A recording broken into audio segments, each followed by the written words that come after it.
പന്തീരങ്കാവ് ഇസാഫ് ബാങ്കിൽ നിന്ന് 40 ലക്ഷം രൂപ തട്ടിയെടുത്ത കേസിൽ മുഴുവൻ പണവും കണ്ടെടുത്തിരിക്കുന്നു പോലീസ്.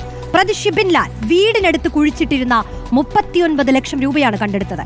ബാങ്ക് ജീവനക്കാരുടെ കയ്യിൽ നിന്നാണ് ഇയാൾ പണം തട്ടിയെടുത്തത്. 55,000 രൂപ നേരത്തെ ഇയാളുടെ കയ്യിൽ നിന്നും കണ്ടെടുത്തിരുന്നു. ഇപ്പോൾ മുഴുവൻ തുകയും കണ്ടെടുത്തു.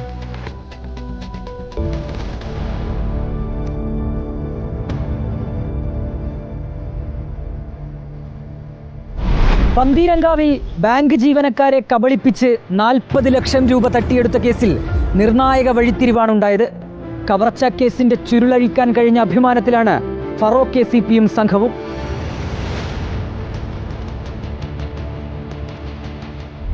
മുഖ്യപ്രതി ഷിബിൻ ലാൽ തട്ടിയെടുത്ത 40 ലക്ഷത്തിൽ 39 ലക്ഷം രൂപയും കണ്ടെത്താനായതിന്റെ ആശ്വാസത്തിലാണ് പോലീസ്.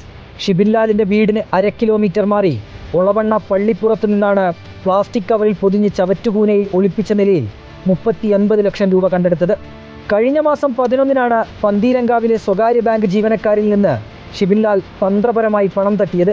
പന്തീരങ്കാവിലെ അക്ഷയ ഫിനാൻസ് എന്ന ധനകാര്യ സ്ഥാപനത്തിൽ പണയം വെച്ച സ്വർണം ടേക്ക് ഓവർ ചെയ്യാനെത്തിയപ്പോഴാണ് കവർച്ച നടന്നത്. ജൂൺ 13-ന് ഇയാൾ അറസ്റ്റിലായെങ്കിലും പണം കണ്ടെത്താൻ പോലീസിന് കഴിഞ്ഞിരുന്നില്ല. പിടിയിലായ പ്രതിയിൽ നിന്ന് 55,000 രൂപ മാത്രമാണ് പോലീസിന് കണ്ടെടുക്കാനായി കഴിഞ്ഞത്. കവർച്ച ചെയ്യുമ്പോൾ ബാഗിൽ 1 ലക്ഷം രൂപ മാത്രമാണ് ഉണ്ടായിരുന്നത് എന്നും ബാഗ് താൻ എറിഞ്ഞു കളഞ്ഞുവെന്നും പറഞ്ഞ പ്രതി പോലീസിനെ തെറ്റിദ്ധരിപ്പിക്കാനും ശ്രമിച്ചു. പിന്നീട് സിറ്റി പോലീസ് കമ്മീഷണർക്ക് കിട്ടിയ രഹസ്യ വിവരമാണ് പണം കണ്ടെത്തുന്നതിലേക്ക് നയിച്ചത്.